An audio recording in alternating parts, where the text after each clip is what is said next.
ಈರುಳ್ಳಿ ಎಪಿಎಂಸಿಗೆ ಬೀಗವನ್ನು ಜಡಿದಿದ್ದಾರೆ ಅಧಿಕಾರಿಗಳು. ರೈತರು ಎಷ್ಟೇ ಮನವಿ ಮಾಡಿಕೊಂಡ್ರೂ ಕೂಡ ಅಧಿಕಾರಿಗಳು ಕೇಳಿಲ್ವಂತೆ. ಕಾರಣ ಕೋರ್ಟ್ನಲ್ಲೇ ಆ ಇನ್ಸ್ಟ್ರಕ್ಷನ್ ಇತ್ತು ಅಂತ ಹೇಳಿ ಅಧಿಕಾರಿಗಳು ಹೇಳ್ತಾ ಇರುವಂಥದ್ದು. ದಾಸನಪುರದಲ್ಲಿ ಘಟನೆ ಆಗಿದೆ. ನ್ಯಾಯಾಲಯದ ಆದೇಶದ ಮೇರೆಗೆ 77 ಮಳಿಗೆಗಳಿಗೆ ಬೀಗ ಜಡಿಯಲಾಗಿದೆ. ವರ್ತಕರು ಸಮಯಾವಕಾಶವನ್ನು ಕೇಳಿದ್ರೂ ಕೂಡ ಅಧಿಕಾರಿಗಳು ಬಿಟ್ಟಿಲ್ಲ. ಈರುಳ್ಳಿ ಉಪಕರಣಗಳನ್ನು ರಸ್ತೆಗಿಟ್ಟು 77 ಮಳಿಗೆಗೆ ಬೀಗ ಹಾಕಿದ್ದಾರೆ.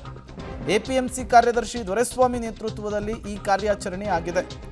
ಮಾದನಾಯಕನಹಳ್ಳಿ ಪೊಲೀಸರ ಭದ್ರತೆಯ ನಡುವೆ ಬೀಗ ಹಾಕುವಂತಹ ಕೆಲಸವನ್ನು ಅಧಿಕಾರಿಗಳು ಮಾಡಿದ್ದಾರೆ. ಈ ಸಂದರ್ಭದಲ್ಲಿ ವರ್ತಕರು ಕೇಳಿದ್ರಂತೆ, ರೈತರಿಗೂ ಇದರಿಂದ ತೊಂದರೆ ಆಗುತ್ತೆ, ನಮಗೂ ತೊಂದರೆ ಆಗುತ್ತೆ, ಸ್ವಲ್ಪ ಸಮಯಾವಕಾಶವನ್ನು ಕೊಡಿ ಅಂಥೇಳಿ ಯಾವುದೇ ಮುಲಾಜನ್ನು ನೋಡದೆ ಪೊಲೀಸರ ಭದ್ರತೆಯ ನಡುವೆ ಈಗ 77 ಮಳಿಗೆಗಳಿಗೆ ಬೀಗ ಹಾಕುವಂತಹ ಕೆಲಸ ಆಗಿದೆ.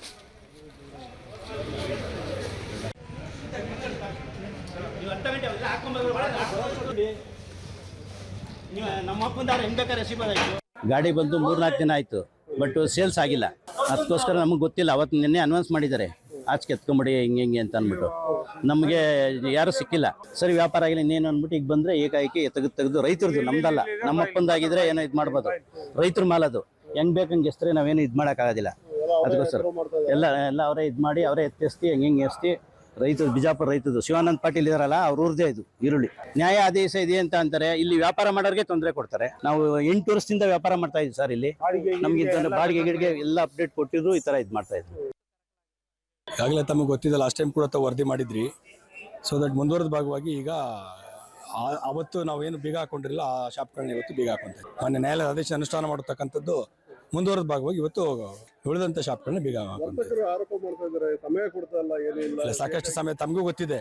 ತಾವು ಕೂಡ ಲಾಸ್ಟ್ ಟೈಮ್ ವರದಿ ಮಾಡಿದ್ರಿ. ಇದನ್ನೆಲ್ಲವೂ ಕೂಡ ಪೊಲೀಸ್ ಸಹಾಯಕ ಆಯುಕ್ತರ ಅಧ್ಯಕ್ಷತೆಯಲ್ಲಿ ಇವರೆಲ್ಲರೂ ಕೂಡ ಅರಿವು ಮೂಡಿಸಲಾಗಿತ್ತು. ಮತ್ತೆ ಪ್ರತಿಯೊಬ್ಬರಿಗೂ ಕೂಡ ನಾವು ನೋಟಿಸ್ ನೀಡಿದ್ವಿ.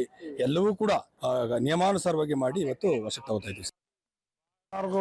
ಬಡವರು ಪಾಪ 9 ವರ್ಷದಿಂದ ವ್ಯಾಪಾರ ಮಾಡ್ಕೊಂಡು ಅವ್ರ ಜೀವನ ಬದುಕಟ್ಕೊಂಡಿದ್ರು. ಪ್ರತಿಯೊಬ್ಬರಿಗೂ ಏಕಾಏಕಿ ಅವರು ಇವಾಗ ಬಂದು ನಮ್ಮ ಕೋರ್ಟಿಂದ ಆರ್ಡರ್ ಆಗಿದೆ. ಆ ಕೋರ್ಟ್ಗೂ ಆರ್ಡರ್ಗೂ ನಮಗೂ ಯಾವುದೇ ಸಂಬಂಧ ಇರಲಿಲ್ಲ. ಇಲ್ಲಿ ಅವ್ರು ಫಸ್ಟೇನೆ ಮಾಡಿದ್ದು ತಪ್ಪು ಹೇಳಿಕೆ ಕೊಟ್ಟು ಮೆಮೊ ಹಾಕಿ ಇಲ್ಲಿ ನಮ್ಮನ್ನೆಲ್ಲ ಡೀಟೇಲ್ಸ್ ಕೊಡೋದಕ್ಕೆ ಪ್ರಕಾಶ್ ದೂರವಾಣಿ ಸಂಪರ್ಕದಲ್ಲಿ ಜಾಯಿನ್ ಆಗಿದ್ದಾರೆ. ಪ್ರಕಾಶ್, ಯಾಕಾಗಿ ಎಪಿಎಂಸಿಯ 77 ಮಳಿಗೆಗಳಿಗೆ ಬೀಗ ಹಾಕಿದ್ದು ಅಂತೇಳಿ? ಏನಂತ ಹೇಳಿದ್ರೆ, ಈಗ ಏನು ನಿರ್ಮಲ ಸಮೀಪದ ದಾಸನಪುರ ಎಪಿಎಂಸಿಯಲ್ಲಿ ಸಾಕಷ್ಟು ವರ್ತಕರು ಸುಮಾರು 9-10 ವರ್ಷಗಳಿಂದ ವ್ಯಾಪಾರ ವಹಿವಾಟನ್ನ ಮಾಡ್ಕೊಂಡು ಬರ್ತಾ ಇರುವಂತದ್ದು. ಈ ಸಂದರ್ಭದಲ್ಲಿ ಅಧಿಕಾರಿಗಳನ್ನ ಮತ್ತೆ ವರ್ತಕರ ನಡುವೆ ಒಂದು ಮುಸುಕಿನ ಗುದ್ದಾಟ ನಡೀತಾ ಇದೆ. ಹೀಗಾಗಿ ಏನಂತ ಹೇಳಿದ್ರೆ, ಒಂದು ಆದೇಶ ಇದೆ, ನ್ಯಾಯಾಲಯದ ಆದೇಶ ಇದೆ ಅಂತೇಳಿ ಏಕಾಏಕಿ ಬಂದು ಇವತ್ತು 77 ಮಳಿಗಳಿಗೆ ಒಂದು ಬೀಗ ಹಾಕುವ ಒಂದು ಕೆಲಸವನ್ನ ಮಾಡ್ತಾ ಇದ್ದಾರೆ. ಆದ್ರೆ ರೈತರು ತಂದಿದ್ದ ಬೆಳೆಗಳನ್ನ ಏನು ಅಂಗಡಿಯಿಂದ ಆಚೆಗೆ ಹಾಕಿ ಒಂದು ವರ್ತನೆಯನ್ನ ತೊಳೆಯುವಂಥದ್ದು. ಹೀಗಾಗಿ ವರ್ತಕರು ಸಾಕಷ್ಟು ರೀತಿಯಲ್ಲಿ ಆಕ್ರೋಶವನ್ನು ವ್ಯಕ್ತಪಡಿಸುತ್ತಾ ಇದ್ದಾರೆ. ಅಂತಂದ್ರೆ ರೈತರ ಬೆಳೆ ಹಾಳಾಗ್ತದೆ, ಲಕ್ಷಾಂತರ ರೂಪಾಯಿ ಲಾಸ್ ಆಗ್ತದೆ. ಕಾಲಾವಕಾಶ ಆದ್ರೂ ಕೊಡಿ, ಆ ಬೆಳೆಗಳನ್ನ ನಾವು ನೀಟಾಗಿ ನಾವು ಬೇರೆ ಕಡೆಗೆ ಸ್ಥಳಾಂತರ ಮಾಡಿದ್ವಿ. ಆದ್ರೆ ಅಧಿಕಾರಿಗಳು ಯಾವುದಕ್ಕೂ ಗಮನ ಕೊಡದೆ ಮಾದನಾಯಕನಹಳ್ಳಿ ಪೊಲೀಸರ ಭದ್ರತೆಯಲ್ಲಿ ಏಕಾಏಕಿ ಇವರು ತೆರವನ್ನು ಮಾಡ್ತಿರುವಂತ ಕೆಲಸ ಮಾಡ್ತಾ ಇದ್ದಾರೆ. Prem. Okay, thank you Prakash ತಮ್ಮೆಲ್ಲ ಮಾಹಿತಿಗಾಗಿ.